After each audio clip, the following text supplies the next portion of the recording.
record this morning's webinar. There we go. And that will be placed on our YouTube channel for anybody who can't make this morning, or if you want to share it with anybody, it'll be available. So that's the purpose of that. So as I was saying, for anyone that's not familiar with us, we're a non-governmental organization, an independent law centre focused on the migration and integration needs of migrant communities. We were founded in 2001 by Sister Stanislaus Kennedy, and as one of her many social initiatives, Social Innovations Ireland. As a law centre, we focus on the immigration needs of those who have migrated to Ireland or are seeking to do so. We operate a national telephone information helpline, and we also provide a support service to the nationwide network of citizens information centres. But then from that as well, we engage in strategic litigation through our legal team with a focus on high vulnerability cases, strategic cases, which may test or change a point of law and issues, then also which require niche expertise, such as gender-based violence related immigration issues, victims of human trafficking, and the legal needs of unaccompanied minor children. Through this legal work, we also carry out research and advocacy to reform Ireland's immigration system to continually improve its transparency, its rights-based approach, and its efficiency for the benefit of all, for both those who are going through the system and for the broader community as well. So building upon this, we've also developed a body of work in the area of migrant integration. And in this work, we focus on some core areas. So political participation of migrants, both as voters and candidates, very relevant considering the local elections next year. Migrant leadership and capacity building, anti-racism, and then national and local integration planning, which is the theme really of this morning's webinar. In this latter area, national and local planning, we have made submissions and participated in the oversight committee of the last National Migrant Integration Strategy, and look forward to the next iteration of that strategy coming next year. Integration and immigration to Ireland really are key themes at the moment, as everybody is well aware. We have a crucial opportunity at the moment to embed new and innovative practices and approaches which will benefit all of Irish society in the years to come. If 2022 and 2023 have taught us anything, it's that the reality of migration in the current global context is one which countries must plan for, resource, and work collaboratively together on. Ireland is not just a destination country for those seeking to migrate, but we also remain a country whose citizens seek opportunities abroad. Approximately 65,000 people emigrate every year from Ireland. So this fluid reality of modern migration is one which is part of the fabric of this country, as it is for many others, if not all others. The positives that come from this are immense, economically, socially, and culturally, but pressure on resources that have come as a result of over a decade of austerity since the financial crash in 2008 remain issues which impact all of us, and have given opportunity to those who are opposed to migration to voice their dissent and to seek to blame migrant communities for those pressures. Overall, this distracts from the very real work of planning and investing in a growing population, and places an onus on all of us to work collaboratively to make sure we create an infrastructure of welcome in communities across Ireland, which does not pit one group against another, but instead recognises that Ireland is home to all of us, and we all have a contribution to make, and all have needs that must be met. As I said, 2022 and 2023 have made the job of local integration all the more important and all the more challenging. The needs of the tens of thousands of Ukrainian nationals, the rise in international protection applicants, and the needs of migrant communities as a whole has both brought out the best in Irish communities and also highlighted the work that needs to be done to embed better practices, resources, expertise, and close collaborative work. We have sought for many years now to work as a support to local authorities across Ireland in developing their local engagement and strategies on migrant integration. We've provided training in intercultural competency, anti-racism, political participation, and many other areas. We've also produced a body of work, namely the reports Keeping It Local 1 and 2, and last year's Migrant Integration Index, which both seek to support and assess work being done at local level to promote integration. This is never an exercise in pitting one area against another. Rather, it's an exercise in looking for good practice, identifying gaps, encouraging collaboration, and seeking to advance the issue. In this spirit of collaboration, we're indebted to Professor Mary Gilmartin of Maynooth University, who carried out this research piece with support from us in the Immigrant Council. Mary has been a close collaborator with us on this work for several years, and we really value her expertise and the partnership that we have with her. We also thank the advisory committee, and we thank those who participated in the focus groups, and to the local authorities that we are engaged with on a very regular basis. We offer our continued collaboration on these issues and reiterate our belief that there is tremendous positive action being taken all across Ireland every day by local authorities, local organisations, community groups, volunteers, migrant communities themselves, to build this infrastructure of welcome. It may not always make the headlines, but it is the often silent and diligent work that reflects the values of the vast majority of Irish society. So thank you again for joining us here today. We'll first hear from John Lannon. John is the CEO of Doras, who are members of the advisory committee. John is jumping in slightly at last minute in place of his colleague Tahira, who had to be pulled away at last minute for a family commitment. And then Professor Gilmartin will detail the research piece. Last but not least, we will have time then for questions and answers. So I encourage you to put your questions and answers into the box below, and we will endeavour to answer as many of them as we can before ending at 12 o'clock. As I said at the start, the webinar is being recorded and will be available on our YouTube channel later. I'd also like to thank our Immigrant Council team, Liliana, who has since moved on from us, and Valeria, our integration manager, who played a crucial role in organising this morning. And lastly, we have to acknowledge, and we would like to acknowledge, the Irish Research Council for providing the funding to carry out this valuable piece of work. So that's enough from me. I will hand you now over to John Lannon, who's the CEO of Doras. Doras are a close collaborator of ours in many ways, and we're on the advisory committee of this piece of work as well. So over to you, John. Thank you very much. Thanks, Brian. And delighted to be here as part of this today. For those of you who don't know us, Doras is a migrant and refugee support organisation. We've national reach, but we're based in Limerick.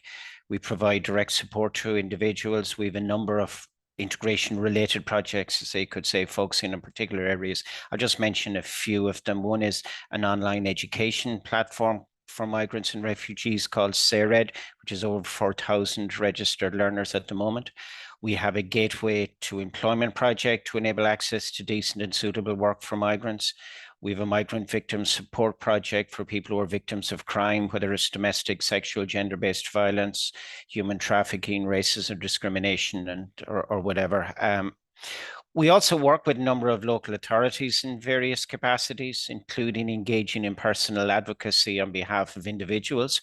So because of all of that, I was delighted, first of all, to have been on the advisory board for the piece of work that was undertaken by the Immigrant Council and Mary in 2022, and that led to the Indicators for Migrant Local Integration report. That was, as I'm sure you all remember, based on a survey of local authorities to find out about the extent to which they engage with the process on migrant integration. It was encouraging, I'd have to say, to see from that report that there was a willingness among local authorities to develop expertise and to become more involved in supporting migrant integration. However, it also showed that a lot more needs to be done to address both the internal and the external challenges that are faced. And things like the collection of relevant data on migration and integration local authority area was highlighted there. Also ensuring that there are local migrant integration strategies. And of course, we're now coming to the end of the public consultation process to inform the national strategy for migrant integration. As Brian mentioned too, we hope that is forthcoming, that we will see it in 2024, and we hope that it will inform local strategies. And of course, one of the other recommendations from the 2022 report was to strengthen communication between national government and local government on issues of migrant integration. Another recommendation was on mandatory staff training, and again, that highlighted the extent of the need to do more in this whole area. There was also an acknowledgement in that report that more needs to be done to review the accessibility of local authority services to migrants and minority communities, and also to ensure that there are migrant representatives on all local authority bodies. So having got to that point, I suppose, with the work in 2022, it was particularly important then to get an understanding of how migrants themselves feel and how integration service providers feel about how the local authorities are doing, and to understand where the gaps are. Developing that evidence-based guidance for local authorities was really vital in my view, because we also know that there's a shortage of people, even from migrant background, in local authority jobs. And we also know from our work in Doris, when we're meeting migrants every day, that there are plenty of areas for improvement when it comes to local authority service delivery. So having the opportunity to be part of a rigorous process to understand those gaps has been a welcome experience, I have to say. I think that the work is, I guess, it's timely for a number of other reasons as well. And the first one is that local authorities are, of course, in the process of setting up their integration teams now, and those are intended to provide ongoing integration supports to international protection applicants, to program refugees, to beneficiaries of temporary protection from Ukraine. The aim is to enable them to live within the community and to live fruitfully within the communities. And that'll involve, all of that work within the integration teams will involve linking those cohorts of people with local service providers that are appropriate to their needs. So again, understanding those needs is really important. The other point that we have to acknowledge, I guess, is that since the 2022 report on the indicators for migrant local integration was launched, the challenges for migrants here in Ireland have become even more acute. And now more than ever, it's vital that we have clear communication, that we have proactive approaches to meeting the needs of migrants and to ensuring that integration works at local level right across the country.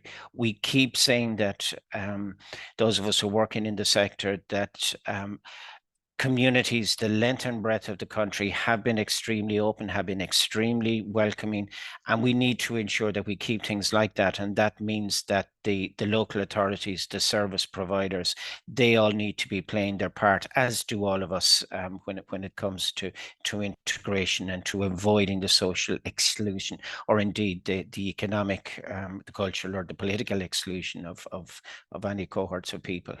So this is an important piece of work for me, and as a member of the advisory board, I'm delighted to have been a part of it, and I'm now looking forward to hearing Mary's presentation of the report and the findings. So thank you. Thanks very much, John and Brian, and thanks to all of you for being here today in what I'm sure is a really busy week for everybody. I'm going to share a screen because I have a PowerPoint presentation with the overview of the report.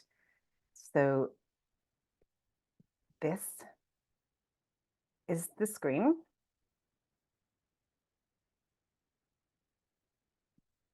Is that visible to everybody? Okay, yes, that's good. Great, thank you. So this is a small research project that was funded by the Irish Research Council. So thank you to them for their support for the project. And this work was carried out in conjunction with the Immigrant Council. So particular thanks to Liliana and to Val for the day-to-day work of their engagement with this project, and to Val for organizing this event. As both Brian and John have mentioned, this is very much a companion piece of research to the earlier Indicators for Migrant Local Integration report, published last year and available on the Immigrant Council website. That looked at local authorities' assessment of their own work in relation to migrant integration. And what we've done with this research is looked at the migrants living in local authorities, their experiences of the local authority, and the experiences of service providers in interacting with local authorities. So while the index was very much a focus on quantitative measures of local authorities and their work, this gives voice to those who are engaging on an everyday basis or not, as we found out with the local authority. This was the key finding from the earlier report. We looked at how local authorities assess their performance in relation to migrant integration policies and practices. And we did that in a range of different areas that included corporate structure and culture, that looked at the local authorities' work in relation to developing a local migrant integration strategy and their progress on meeting migrant integration indicators. We looked at how local authorities saw their work in relation to racism and anti-racism, to voting, to multilingualism, to encouraging migrant participation in local authorities. And we came up with an overall measure of performance ranked out of 100%. And there were areas where there was a relatively good performance, areas with a relatively low performance, but on balance, the overall scores had some room for improvement. And that's the context within which we did this research. So what we were hoping to do with this research was to develop evidence-based guidance for local authorities on how they could better enhance migrant integration in their local area. And that was based on the everyday experiences of people living in those areas and people interacting with the local authorities in that area. And we took 6 local authority areas to assess in more detail. And we looked at those areas and at the experiences of migrants and service providers. We used focus groups. We had a focus group in each of the 6 areas. We conducted interviews with service providers, some of whom were specific to local areas, some of whom interacted with local authorities more generally. And we also used statistics from the Central Statistics Office, in particular from the census in 2016 and 2022, to give a broad profile of the 6 areas that we looked at in more detail. And what we've developed are recommendations to support local authorities in this move towards the better development of migrant integration and the better support of migrant integration in their areas. And the research is coming from a belief in the importance and the significance of local authorities in the process of migrant integration. The local area is where people first encounter the state, the government, the provision of services. The local area is where people start to interact with their neighbours, with their communities. It's where people begin to have a sense of home when they move to a new country. So we really believe that local authorities have a very significant and very important part to play in enhancing migrant integration, in giving migrants a sense of feeling at home in their new home. And we think that local authorities can really help to support the indicators of migrant integration that have been developed by the Zaragoza indicators, in particular, in providing a welcoming society, or in Brian's words, the infrastructure of welcome that helps with that process. So to start with, we want to give a sense of how we developed social and economic and demographic characteristic of the local authority areas that we looked at in more detail. We picked 6 areas to consider in more detail, and we picked those areas based on how they had scored in the index that was produced in 2022. So we chose 2 areas that had a high score, 2 areas that had an average score, and 2 areas that had a lower score. And our original intention was to make these profiles public in that they would be associated with the local areas. But as we developed the research, we felt that that wouldn't be particularly helpful. What we're interested in are trends and processes across all local authority areas, rather than singling out specific local authority areas to study publicly in this way. So what we're doing here was looking at the census in 2016 and 2022.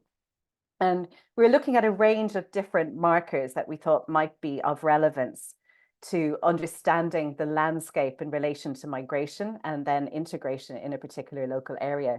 So we looked at issues like the percentage of migrants living in the area. We looked at that in relation to place of birth and nationality. We looked at the different types of nationality or citizen groups in the local area, the kinds of languages that were spoken other than Irish or English.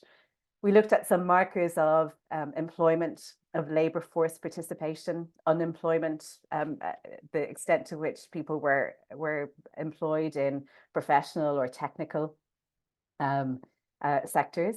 We looked at religious profiles. We looked at the percentage of households renting. And we also calculated the age dependency ratio, which looks at the proportion of the population aged under 15 and over 65 to the working age population between 15 and 65.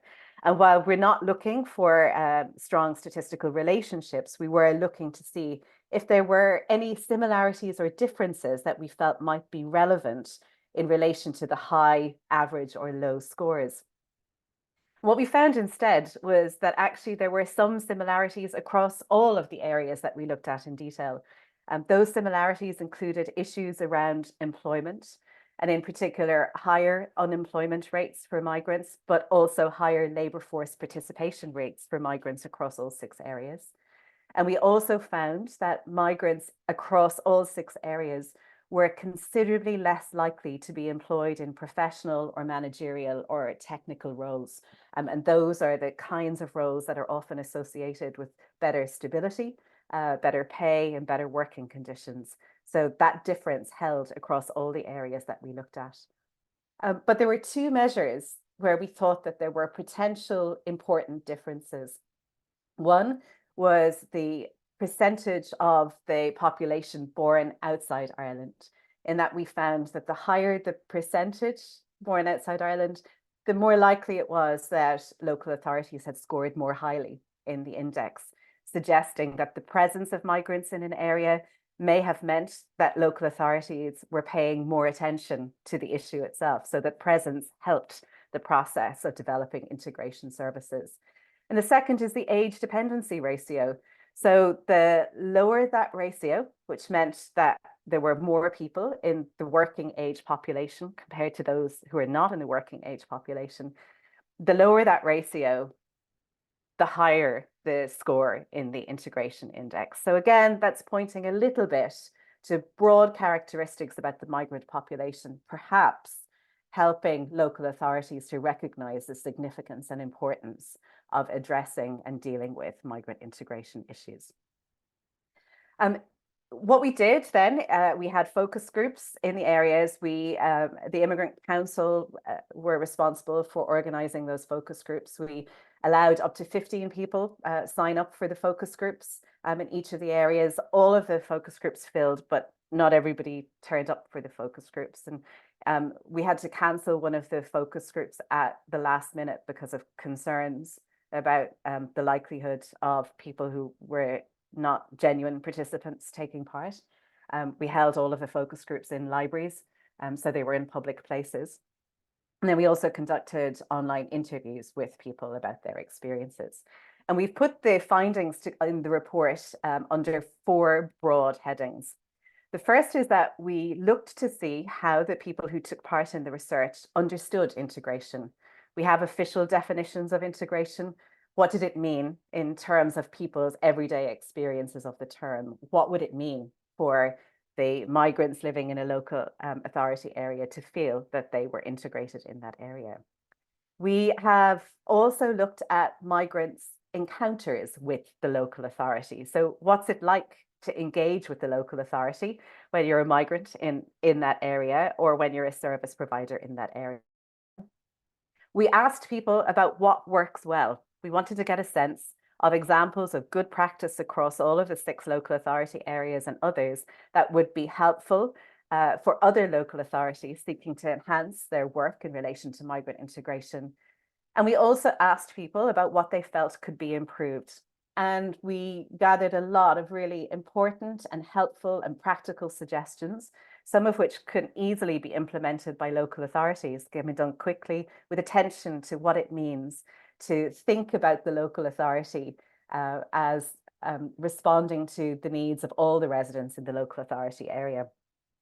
And the people who took part in the focus groups came from a range of different backgrounds, had different experiences of living in local authority areas and of interacting with the local authority. All of the focus groups had people who were recent arrivals in Ireland.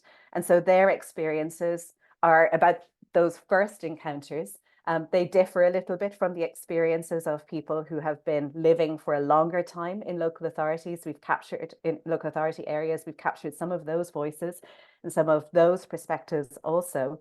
And we had people from a range of different backgrounds.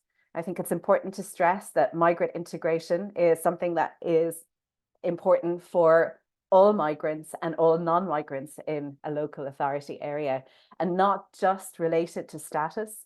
So people who arrive in Ireland under different migration schemes will have different needs and will have the need for different supports from local authority areas. But people arriving, for example, as international students or as labour migrants also need support in the process of integration, and local authorities can play an important role there as well. So if we're to talk about defining integration, from our qualitative research, the key issues that emerged across all of the interviews and focus groups is the idea of integration as a two-way process. So people that we spoke to understood that they had a role in integration. They wanted to become integrated in Irish society. So they recognized their own agency and their own responsibility, but they also saw that they couldn't do it on their own, that it had to be done in conjunction with residents and with government. And another important point is to highlight that there are different stages of integration, and people at different stages in their life in Ireland have different needs. And so integration work and integration processes have to recognize those different needs and adjust for and respond to those different needs. I liked this first quote, which was from one of the participants, that integration is successful if you are comfortable being part of the community. If when you're speaking with other people, you feel like you're heard and understood and that you're part of it. So that sense of feeling like you belong in a society, that's successful integration. And that's something to aspire to, as is the second quote here, which says that actually maybe people are integrated when we don't have to talk about it anymore, because it's part of normal everyday life. So that migrant integration occurs when migrants and non-migrants together are part of the everyday fabric of life in a particular local authority area. When we talked about encountering local authorities, though, we did see that people struggled to fully recognize what local authorities do, what their role and responsibilities are, and how they can interact with the local authority. And this was not just the case for migrants. Some of the service providers we spoke to also were, I suppose, a little more limited in their understanding of local authorities and the work of local authorities than perhaps that we had expected. So there are significant gaps in knowledge of the role of the local authority.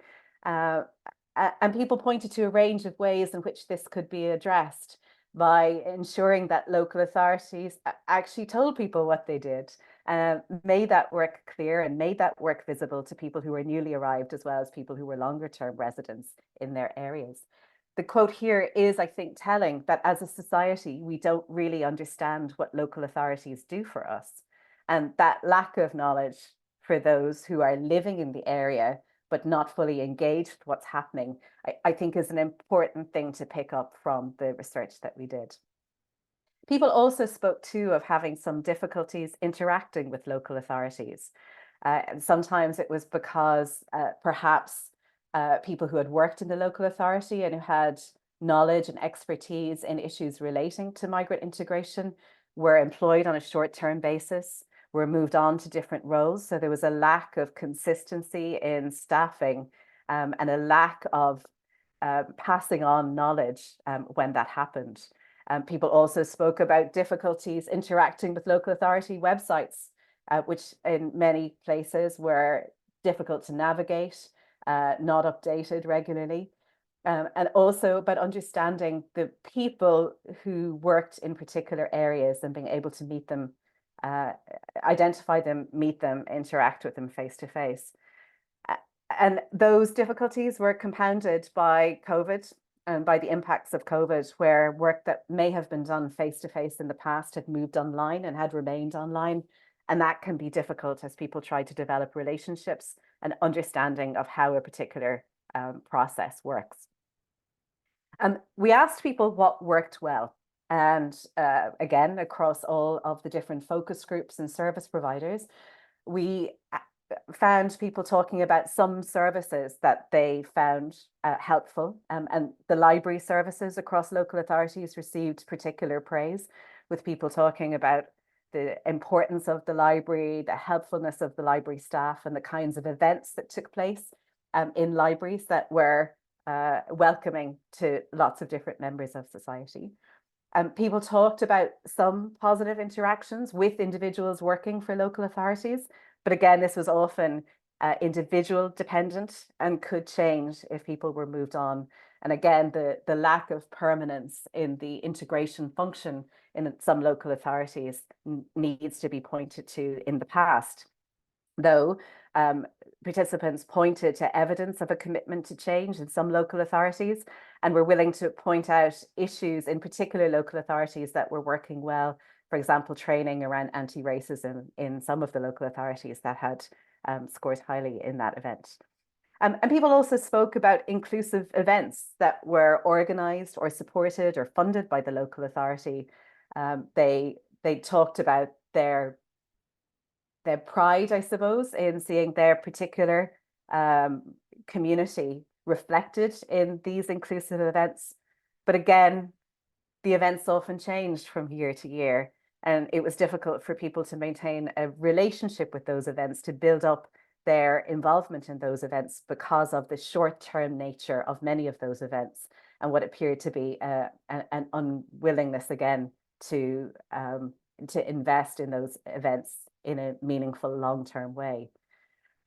One participant in a focus group said that actually we can learn a lesson from what has been happening with the Ukrainian crisis, and that the way that local authorities responded to Ukrainian refugees in Ireland was an example of good practice because there was a political will behind it. I think the point here is that local authorities have great capacity to do good work in relation to migrant integration. And one of the proofs of that is precisely how local authorities have responded to the Ukrainian crisis, and the hope that local authorities could learn from that in the long term in a way that would have implications for migrant integration more broadly. And then what could be improved? There was a clear sense that there was significant room for improvement in relation to the provision of information about local authorities and their services, communication and the ease of communication with local authorities, and in the provision of services that were relevant and responding to the needs of the community. There was a desire for improvements in relation to places and spaces that were available to migrants in local authority areas, and to the networks that could emerge between migrants. And really the focus groups showed us the importance of that, because in the focus groups, migrants from different backgrounds with different experiences came together, many of them meeting for the first time, and learning from each other in ways that were positive and supportive, and helping to, I suppose, set the foundations for community building. There was a clear sense that there could be improvements in relation to staffing and resources, and the representation of resident migrant populations in local authorities and their work. And there was also a deep desire for local authorities to act as a force for positive change in relation to the treatment of migrants and the support of migrant integration work. And this quote said that building an image of migrants as people who are giving value to society and enriching society could be a great step. So this is an idea that was repeated across a range of different focus groups and interviews, that how local authorities could play a really important role in showing and advocating for the importance of migration and migrants in enhancing and building local communities. So we have a set of recommendations in the report, and they're organized around these different areas for improvement that were identified in focus groups and in interviews. The first is about information and communication and the provision of services. So we have a number of recommendations that would relate to the review of services that local authorities provide and their relevance and significance and usefulness for the migrant population in the local authority area. And also recommendations around how to improve the provision of information and the communication with local residents. Everything from updated websites to making sure that translation, appropriate translation of information given the local community in the local authority area is provided. We suggested that something local authorities can do is provide spaces for migrants to meet. So, for example, migrant hubs, which operate in some areas, but not others, but where they operate, people are very grateful for that presence of a space. And to facilitate interaction between different migrant groups, between migrants and non-migrants in the local authority area, and also interaction between different local authorities so they can learn from each other's experiences and expertise in a meaningful way. We have a range of suggestions around staffing, resources, and representation.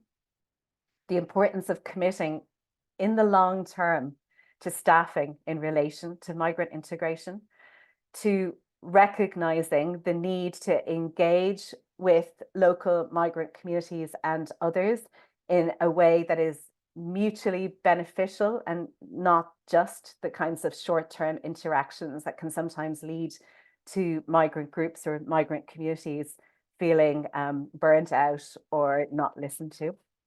The need for training of local authority staff. This is already happening in a number of local authority areas, but there is room for enhancement of training, for example, in relation to frontline local authority workers and their interaction with people, and recognizing different needs in relation to cultural awareness and anti-racism. The need to resource integration work properly. Migrant integration is needed in the long term, and local authorities need to commit to that through the resourcing of a whole range of different kinds of activities, including staff. So the provision of long-term staff resources is a very important part of that. And also encouraging migrant participation in a range of ways, which also includes meeting targets around the recruitment of migrant staff and ensuring that those targets are adequately monitored. But participation, of course, can be facilitated in a range of ways, perhaps through PPNs, perhaps through migrant integration forums that are integrated into the broader work of the local authority and not just seen as an add-on. And again, the recommendations around local authorities as a force for positive change in highlighting the significance and the importance of migrants and their contribution to the local authority area, in amplifying migrant voices and migrant experiences, in having that at the center of local authority work, in providing opportunities for migrants and those who are not migrants to interact positively and in a way that allows them to learn from each other, and to think long-term and not just short-term about migrant integration and how successful migrant integration leads to enhanced social cohesion for everyone in a local authority area.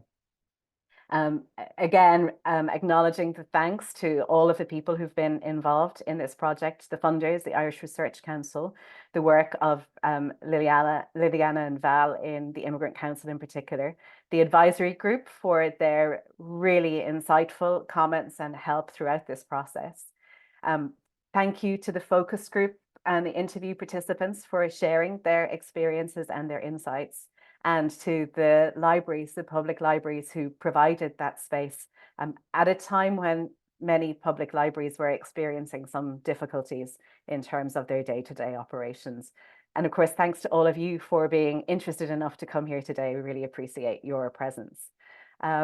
This is the research team, and we had finished with a QR code that has disappeared from my screen, but we are asking, there will be an online copy of this report, but we're also willing to post a print copy of the report to anybody who would like that.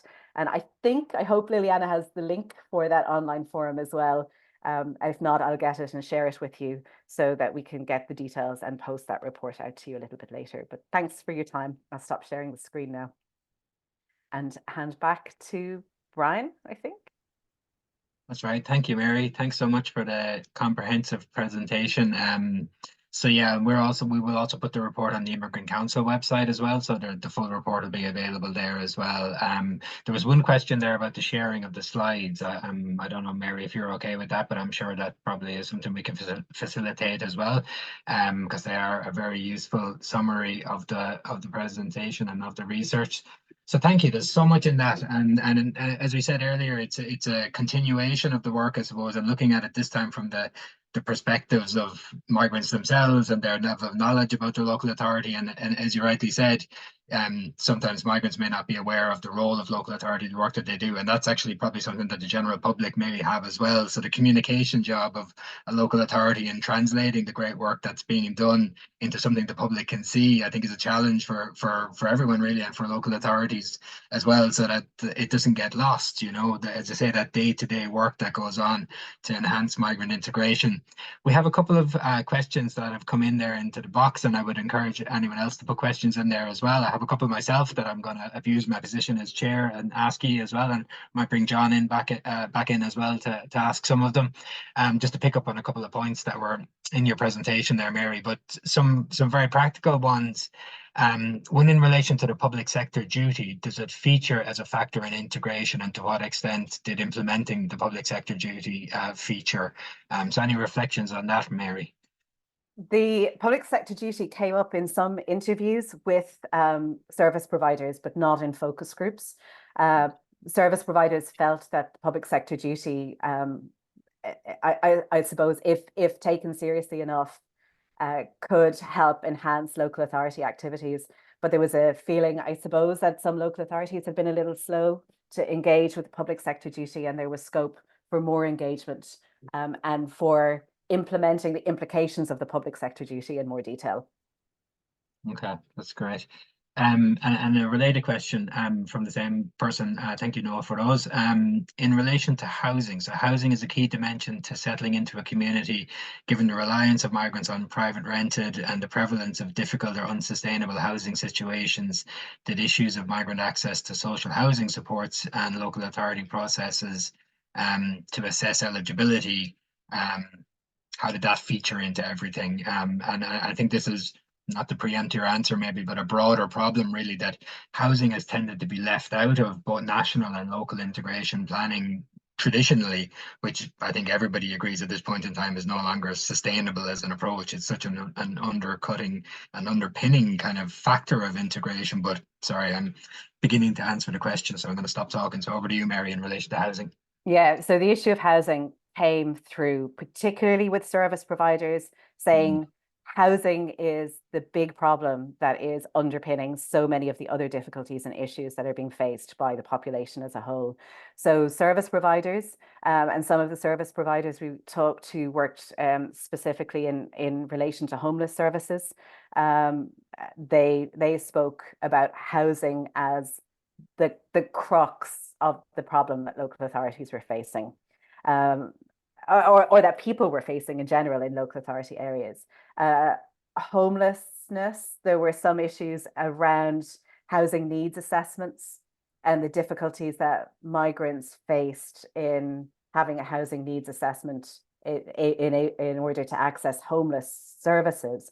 But in relation to the provision of social housing in focus groups, when migrants spoke about it, they understood that their experiences of accessing social housing were similar to the non-migrant population, and the difficulties in accessing social housing, the delays because of the lack of provision of social housing over a number of years. So I think the question is a really important one, because I think the over-concentration of migrants in the private rental sector hasn't been adequately addressed across policy and practice.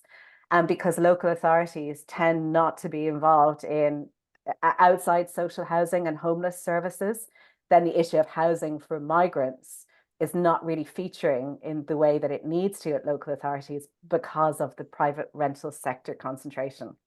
So I think it's a key issue. I think it's one that needs addressing more broadly than this report. And I think it's I think it would be good to see an enhanced role for local authorities in relation to support for housing that goes beyond social housing, which is something that we see in other migrant receiving countries where local authorities or the equivalent of local authorities are involved in supporting migrants and others access housing in a variety of ways, not just social housing or homeless services. Thanks, Mary. Yeah, that's very true. And the next iteration of the national strategy, I know, like in our submission in particular, like we are highlighting the fact that housing has traditionally been left out in terms of the national level migrant integration planning, and as a result then as well kind of gets sectioned out in local level planning as well, which is no longer sustainable, but a big issue then to, you know, we've heard a lot, I suppose, over the last 18 to 20 months about a whole of government approach, particularly around Ukraine. And this is one of those examples where something that is developed around Ukraine needs to be adapted as well for everybody, for all migrant communities as well. But a big challenge. But I think, you know, the opportunity of the next migrant integration strategy hopefully is there to identify that as a key area, you know, because it's very hard to be integrated if you're moved, for example, from one location to the next, or the kids have to come out of school and go in somewhere else. Very hard to feel integrated when that kind of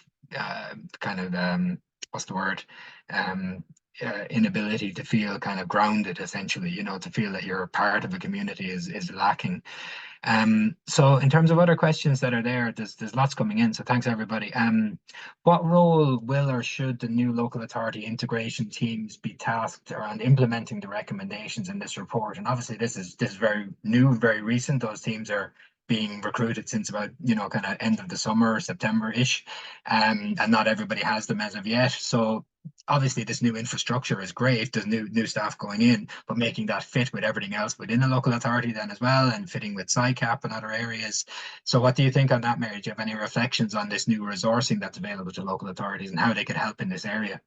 I think it's really positive to see this, but one of the things that I've noticed over now a few decades of looking at issues around migrants and migration and migrant integration is the importance of maintaining that and not making it a short-term response that then gets shut down, you know, if there is a crisis or so on. So I welcome them. I think that local integration teams need to have a remit beyond international protection, and so need to be thinking about the migrant population more broadly and more generally. People have different needs, but some of the needs or some of the ways in which local authorities can support better integration need to go beyond international protection. I think there's also a very important need for the integration teams to learn from each other so that they're not working in isolation. So it'd be really good to see some kind of national level forum for the local integration teams to share knowledge and expertise and to work in that way. I think the recommendations that we've made are both small scale and larger scale. And I think that for them to be implemented, there needs to be good integration of the local integration teams into local authority actions. And what we found at times is that from the focus groups and interviews is that migrant representatives may be involved, but their voices may not be taken seriously because of the lack of integration, of the integration emphasis into other actions of the local authority. So it's quite striking from the survey of local authorities how diverse the responsibility for the integration portfolio was in relation to the local authority hierarchy. So it would be good to see that integrated. But I think with SICAP as well and with the local development companies, I mean, the local development companies have uncertain futures because of how they are funded. And I think there's a great commitment in local development companies to issues around migrant integration, but the short-term nature of their funding makes that long-term development of expertise and of work a lot more difficult. So I would like to see this as the starting step of a long-term commitment to integration that goes beyond local authorities, in local authority areas, that's seen nationally, and it's seen in collaboration with local development companies, with service providers, NGOs and migrant groups in and beyond local authority areas. Great, yeah. And as you say, it is, you know, when we talk about an infrastructure of welcome, it is something durable. You know, it's not something that comes into being around times of crisis and then goes away and then has to be brought back again, because unfortunately, in the reality of the modern world, we are seeing, I heard the word polycrisis recently, and I'd never heard that before, but it's like a multiple crises. But also, if we look back over since 2015, you know, the Syrian situation, we had Afghanistan falling to the Taliban, Ukraine, who knows what the next 6 to 12 months will hold in terms of Middle Eastern politics and the conflict that's on there. You know, we are beginning to see that every couple of years there are migratory flows on the back of crises that require responding to. And we need to be able to have an infrastructure for a start, but an infrastructure that scales up and scales down based on what happens, you know, and that's difficult to do. But as you say, you know, progress is being made in that regard. And I think across Europe, a recognition of the fact that we have to respond in that way. Sorry, I'm editorializing here. Stop doing that, Brian. A very interesting question actually there in relation to one-stop shop approaches. So that providing information and guidance about navigating resettlement and making that easier. Our council is looking at creating such spaces, and we've seen examples of that, I think, at European level, but not so much in Ireland. Don't know if you have any reflections on that kind of a concept of one-stop shop as a focal point for migrant integration. This is the issue that came up when we talked to migrants in focus groups. People wanted that. They wanted a space where they could go, get support, get help, and engage in that way. They mentioned libraries and library staff being really helpful in providing support. And they mentioned citizens' information being helpful, but citizens' information is often overworked, relying on a small number of staff, particularly face-to-face, and not necessarily with the kind of more specific information that may be needed for people. So in a few places, people spoke about spaces that had been made available, sometimes with support of local authorities. And they talked about those as really important for information sharing, for network building, for peer support and learning from each other. And so that, I think, is probably one of the recommendations that has come through the report from focus groups in particular. It certainly is. It happens elsewhere. It seems like an easy model to put in place. And in particular, to have a space where networks and peer support is available that also spreads the knowledge in a really helpful and useful way. So I would be really supportive of it. It's part of the recommendations that come through from the research in the report. And it would be good to see that happen. But again, recognizing that the issue of transport, particularly in more rural parts of Ireland, is a big barrier to people's ability to access spaces in that way. So if you're in a larger rural county with limited public transport, and if you're an IP applicant, getting around can be really hard, and getting to that space can be really hard. So recognizing that too in terms of accessibility. So perhaps having something that is mobile in a way that can reflect or that can respond to where people are living, and not just expecting them to do the work of traveling sometimes long distances. A mobile integration one-stop shop. That's very interesting. And as you say, it is a phenomenon that exists in Europe. Like recently I was in Berlin, and a number of one-stop shops in Berlin have kind of popped up in the last 2 years, and they're really interesting models. And really, as you say, it's not rocket science necessarily. It's getting who's around, who's in the community, who are the services, getting them all around the table, finding a location, and then kind of resourcing it, you know. So it's a really interesting concept. And there's also the good Portuguese model of ACIDI in Lisbon as well, which has always been one that we've kind of been interested in. John, I might bring you back in here for a sec. We talked a bit earlier about things that have developed in relation to Ukraine, where some molds have been broken maybe in the last 20 months, and how we can kind of translate some of those into our broader thinking about international protection for a start, but then as well migrant communities. And I think that's coming through in lots of different places. It's coming through from the focus groups. It's coming through from local authorities themselves, the new integration staff. Do you have some reflections on that in terms of how we might embed some of these new good practices that have come on the back of supporting Ukrainians that have come since February last year? Yeah, I think we've learned a lot as a result of our response to the arrival of people from Ukraine. And in many respects, we discovered that there are things we can do that we didn't think we could do previously, notwithstanding the fact that we still haven't got over the big kind of overarching issue of accommodation. We did find that we could, even from the very start, we could get PPS numbers issued quickly. We could get medical cards out to people. We could do all of that. The problem is that we haven't looked to extend that yet, or to see how we apply that learning across in other areas. I think it's great that we're having discussions like this and we're having work like this where we're talking about integration and participation and representation. And that we're doing this in a proactive rather than a reactive way now, learning from what has gone over the last while. And we really hope that the government takes that on board as well, of course, as they're looking at their national strategy. The short-term funding for what we're all doing is a problem. The problem is that integration projects begin and end, even when it comes to the response to Ukraine.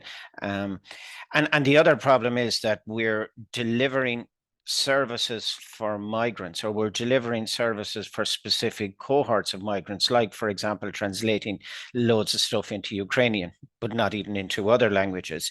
But we're doing that rather than providing services for everyone that meet the particular needs of migrants, or of everybody. And we'd also have to say as well that if you look at another particularly excluded group, travelers as well, like, you know, that have had problems accessing services for many years here in Ireland. So I guess as I was looking and thinking about this as well, and just if I may abuse my position as well, since I have the floor as well, and it's just thinking about the concept of social inclusion as opposed to integration, you know, and when we look at and we talk about things like establishing hubs, and there's talk about having migrant hubs, stuff like that, you know, one of the points, Mary, was in the findings was the facilitation of place, space, and networks. I think it was to encourage or to support interaction.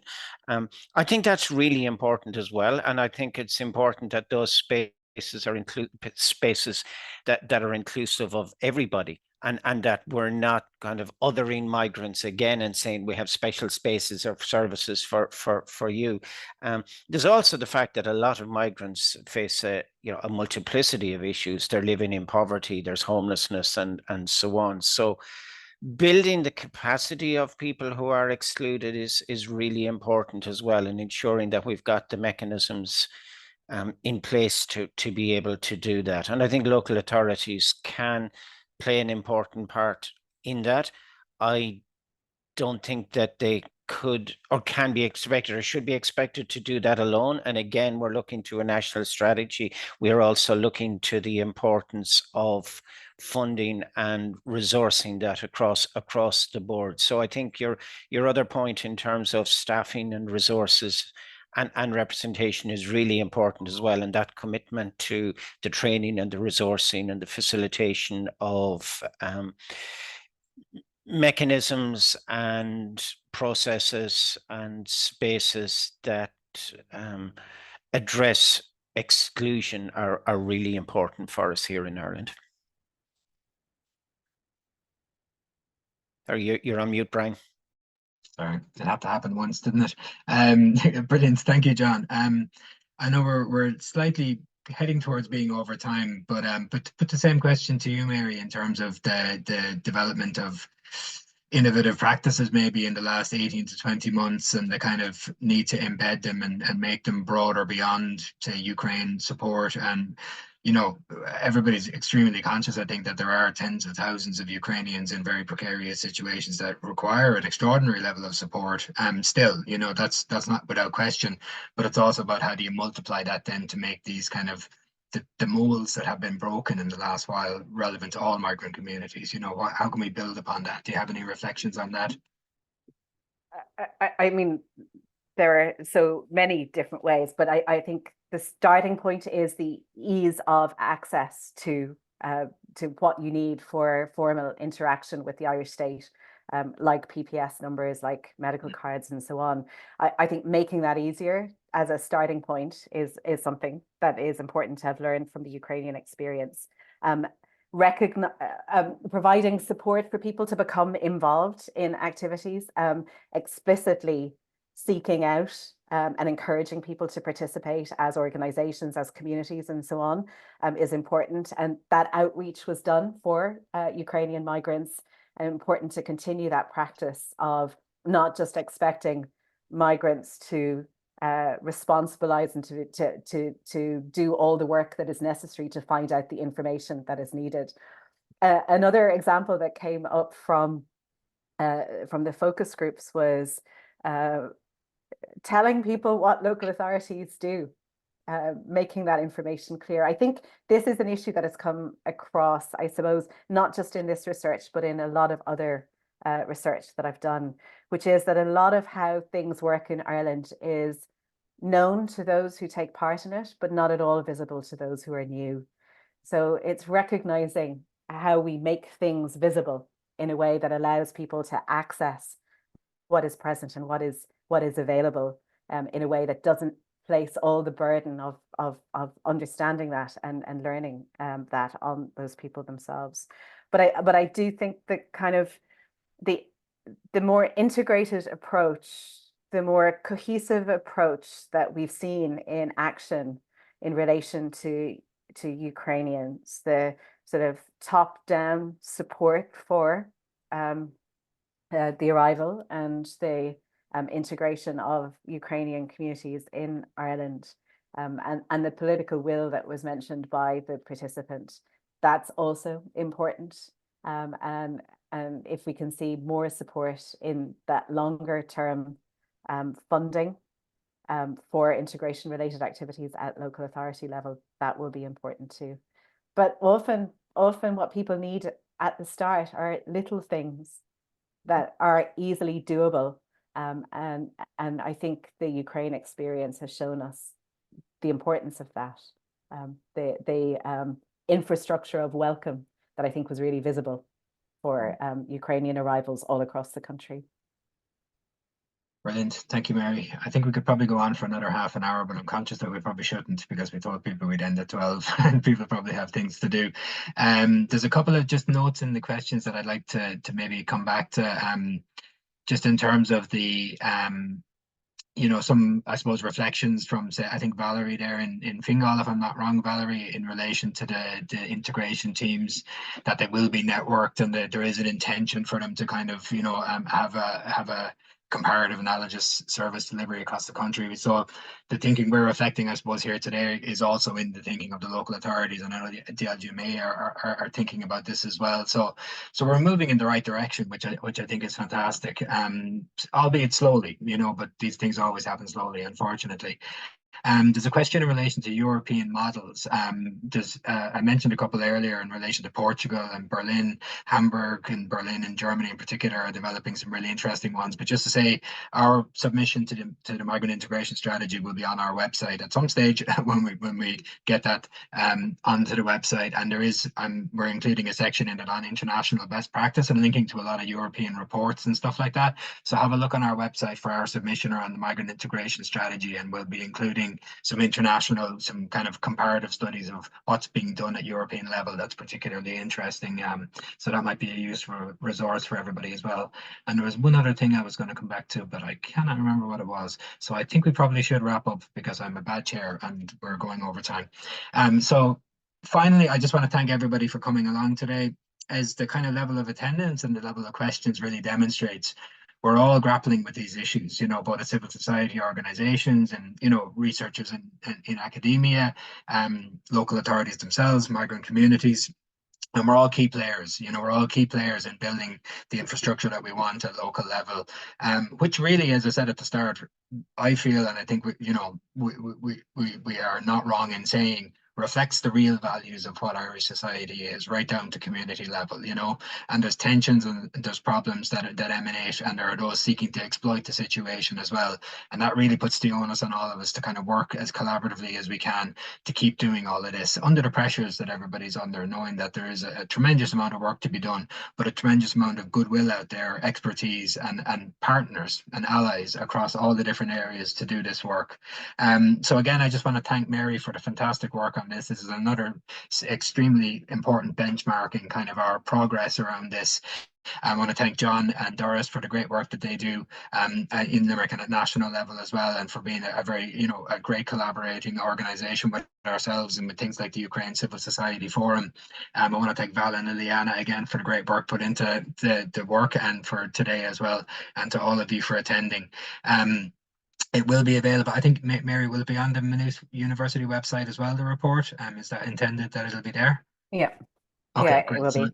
it'll be on the Maynooth University website, it'll be on our own website and the Immigrant Council as well. And I think we'll arrange for the sharing of the slides, as was mentioned earlier on as well. And the video recording of this will be on our YouTube as soon as we can get it up there. So I can't promise that because I don't know how long that takes, but it'll be there as soon as we can get it there. So we will share all of those things through social media as well. So if you follow us on Facebook or Twitter, we'll make sure that those links go out there again as well. So you'll see it all there. So thank you all for your time this morning. Thank you all for the continued collaboration. I wish you all a very good rest over the break at the end of the year and over Christmas. I know everybody, I'm sure, probably needs it. So thank you all for your time, and we'll talk to you again in the new year, if not before then.